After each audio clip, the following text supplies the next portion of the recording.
నమస్తే అండి. నా పేరు నాగలక్ష్మి.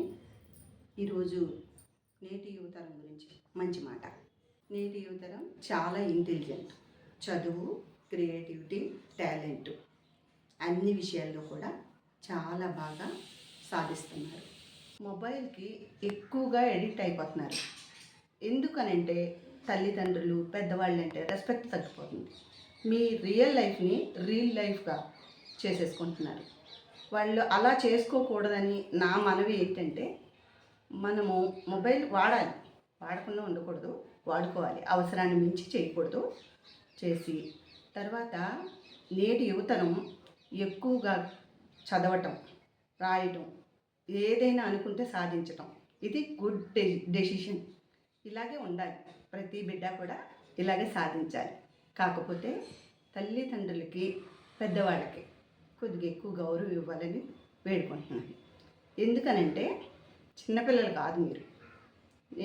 ఇప్పుడు ప్రతి ఒక్కళ్ళు స్కూల్స్లో, హాస్టల్స్లో ఉంటున్నారు. ఎందుకని పెద్దవాళ్ళు స్కూల్స్లో, హాస్టల్స్లో, స్కూల్ కంపల్సరీ, హాస్టల్లో ఎందుకు వేస్తున్నారంటే తన లైఫ్లో ఇంటికాడ కంటే హాస్టల్లో ఉంటే తన లైఫ్లో ఎంతవరకు మంచిని, చెడుని అన్ని విధాలా చూస్తారు. వాళ్ళు కూడా సంపాదించి ఈ బిడ్డలకి మంచి భవిష్యత్తు ఇవ్వాలని వేడుకుంటారు. వాళ్ళు ఏం కోరుకున్నా మీ గురించి, మిమ్మల్ని ఒక బాధ్యతగా కాదు, బాధ్యత మించి వాళ్ళకి ఆస్తులు కాదండి, మీరే వాళ్ళకి ఆస్తిపాస్తులు. వాళ్ళని మీరు చూసినా చూడకపోయినా మిమ్మల్ని చాలా బాగా పెంచి, పోషించి, పెద్ద చేసి మీరు ఎన్ని మాటలన్నా నా బిడ్డే కదా అని అనుకుంటారు. కానీ మీరు మాత్రం వాళ్ళకి విలువనివ్వటం లేదు. నేటి యువతరం ఈ రోజున దేశానికి ఎంతో అవసరం.